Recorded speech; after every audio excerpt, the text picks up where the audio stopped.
Shalom, perkenalkan saya Resnawati Halawa dari Program Studi Manajemen Pendidikan Kristen semester 1 Grup B. Ini adalah tugas proyek UAS saya di mata kuliah Dasar-Dasar Manajemen Pendidikan dan dosen pengampu yaitu Bapak Nasib Tuan Manggal MED.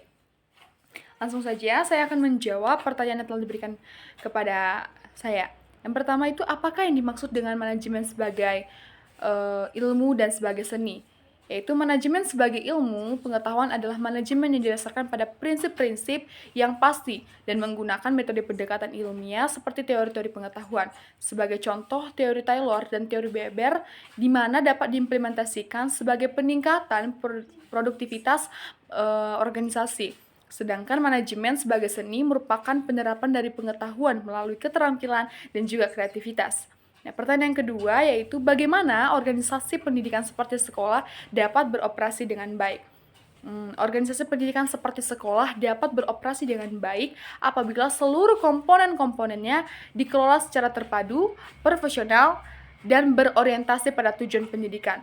Organisasi pendidikan seperti sekolah juga dapat beroperasi dengan baik apabila juga yang pertama kepemimpinannya itu yang efektif, yang dimana sekolah membutuhkan pemimpin seperti kepala sekolah, yaitu kepala sekolah yang memiliki visi dan misi yang jelas, lalu mampu mengarahkan dan mengkoordinasikan, dan memotivasi seluruh warga sekolah serta menjadi teladan dalam disiplin, lalu integritas dan juga beretika. Yang kedua, manajemen yang terencana, yang dimana operasional sekolah harus dijalankan melalui fungsi-fungsi manajemen, yaitu perencanaan, pengorganisasian, lalu pengarahan, dan juga pengawasan, yaitu evaluasi dan perbaikan berkelanjutan. Lalu organisasi sekolah juga dapat berjalan dengan baik apabila sumber daya manusia yang berkualitas, yang dimana guru dan tenaga kependidikan merupakan kunci utama seperti guru profesional dan kompeten, lalu pelatihan dan pengembangan yang berkelanjutan, serta kerjasama dan komunikasi yang baik. Nah, lalu ada juga sarana dan prasarana yang memadai, yaitu fasilitas pendukung seperti ruangan kelas yang layak, lalu perpustakaan, dan laboratorium, serta juga media dan teknologi pembelajaran. Nah, pertanyaan yang ketiga yaitu jelaskan perbedaan manajemen pendidikan dan manajemen pendidikan Kristen. Nah, perbedaannya adalah manajemen pendidikan ini adalah proses perencanaan, pengorganisasian, pelaksanaan, dan pengawasan seluruh sumber daya pendidikan seperti sumber daya manusia, kurikulum, sarana, keuangan, dan peserta didik untuk mencapai tujuan pendidikan secara umum dan nasional. Nah, fokus utamanya adalah efektivitas, efisiensi, dan mutu pendidikan. Sedangkan manajemen pendidikan Kristen adalah pengelolaan lembaga pendidikan yang berlandaskan pada iman dan nilai-nilai Kristen, dengan menjadikan Yesus Kristus adalah ajaran Alkitab sebagai dasar dan pengambilan keputusan, kepemimpinan, dan pembentukan karakter.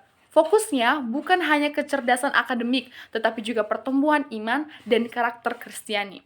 Nah, soal yang keempat yaitu jelaskan implementasi atau penerapan 14 prinsip manajemen dari Henry Fayol di sekolah. Yang pertama, divisi pekerjaan, yang dimana pembagian tugas yang jelas dan sesuai keahlian di sekolah meningkatkan efisiensi kerja serta profesionalisme guru dan staf. Yang kedua, otoritas, yang dimana kewenangan yang jelas memungkinkan kepala sekolah dan pimpinan menjalankan tugas secara efektif dan tanggung jawab yang seimbang. Yang ketiga itu ada disiplin, yang dimana kepatuhan terhadap aturan sekolah menciptakan keteraturan, ketertiban, dan suasana belajar yang kondusif. Yang keempat ada kesatuan perintah, di mana perintah dari satu atasan mencegah kebingungan dan konflik dalam pelaksanaan tugas di sekolah.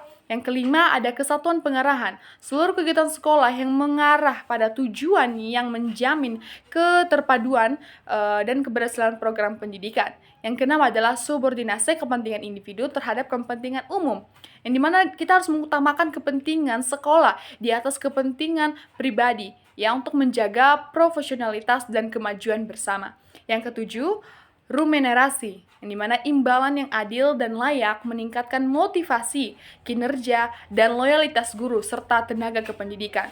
Yang kedelapan adalah rantai skalar, yang dimana jalur komunikasi yang jelas membantu kelancaran koordinasi dan pengambilan keputusan di sekolah. Yang kesembilan, sentralisasi. Keseimbangan antara kewenangan pimpinan dan pelimpahan tugas menjamin pengolahan sekolah yang efektif. Yang kesepuluh, yaitu keadilan. Perlakukan yang adil dan manusiawi menumbuhkan rasa percaya dan loyalitas dan keharmonisan warga sekolah.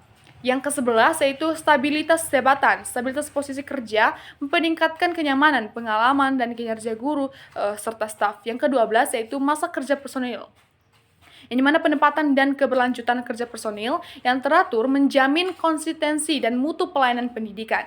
Yang ke-13 yaitu inisiatif, yang dimana pemberian ruang berkreasi mendorong inovasi dan pengembangan mutu pembelajaran di sekolah. Dan yang terakhir yaitu semangat kesatuan, yang dimana kebersamaan dan kerjasama yang kuat memperkuat solidaritas dan kinerja organisasi sekolah.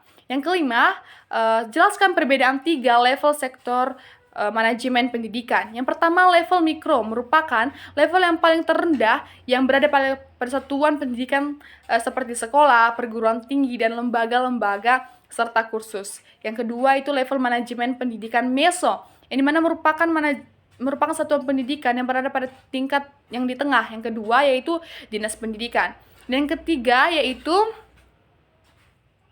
level manajemen paling luas, yaitu level manajemen makro, yang dimana berada pada tingkat kementerian, yaitu Kementerian Agama, Kementerian Pendidikan Dasar dan Menengah, dan Kementerian Pendidikan Tinggi, Riset, Sains, dan Teknologi. Soal yang keenam yaitu jelaskan model manajemen pendidikan dan model kepemimpinan yang berkaitan dengan setiap model manajemen pendidikan tersebut. Yang pertama yaitu model manajemen formal, yang dimana model kepemimpinan yang berkaitan adalah manajerial, ya. Manajemen formal itu menekankan pada struktur organisasi yang jelas, aturan tertulis dan hierarki, dan prosedur administratif. Sekolah dipandang sebagai organisasi rasional yang bekerja berdasarkan perencanaan dan pengendalian. Nah, kepemimpinan ini yang cocok adalah kepemimpinan manajerial karena berfokus pada fungsi manajemen seperti perencanaan, pengorganisasian, pengawasan, dan evaluasi kepala sekolah untuk bertindak sebagai administrator yang memastikan seluruh sistem berjalan sesuai dengan aturan. Nah, yang kedua itu ada model manajemen kolegial, yang dimana yang cocok dengan model kepemimpinannya adalah partisipatif, ya. Manajemen kolegial ini menekankan pengambilan keputusan bersama melalui musyawarah dan konsensus, ya. Guru dan staf dipandang sebagai rekan sejawat yang memiliki peran penting. Ya, kepemimpinan partisipatif ini mendorong keterlibatan guru dan staf dalam perencanaan dan pengambilan keputusan sekolah. Nah, dalam ini cocok untuk sekolah yang mengutamakan kerjasama, demokrasi, dan profesionalisme guru. Yang ketiga adalah model manajemen politikal, ya, yang dimana dia cocok dengan model kepemimpinan transisional, yaitu manajemen politik. Manajemen ini memandang sekolah sebagai arena kepentingan dan kekuasaan di mana berbagai kelompok, yaitu guru, pimpinan, ataupun komite yang memiliki kepentingan berbeda. Kepemimpinannya yaitu transaksional yang menekankan negosiasi, kompromi, serta penukaran kepentingan atau imbalan dan sanksi untuk mencapai tujuan. Nah, cocok saat sekolah menghadapi konflik kepentingan atau perubahan kebijakan. Ya, selanjutnya itu ada model manajemen subjektif, di mana dia cocok dengan model kepemimpinannya yaitu postmodern, di mana manajemen subjektif ini menekankan pada organisasi sekolah yang dibentuk oleh persepsi, ya, nilai dan interpretasi individu-individu di dalamnya. Kepemimpinan postmodern menghargai keberagaman pandangan, terus menolak kebenaran tunggal dan bersifat fleksibel serta relatif, ya, yang dimana dia cocok untuk lingkungan sekolah yang plural dan dinamis. Sekian dari proyek UAS saya. Terima kasih. Shalom.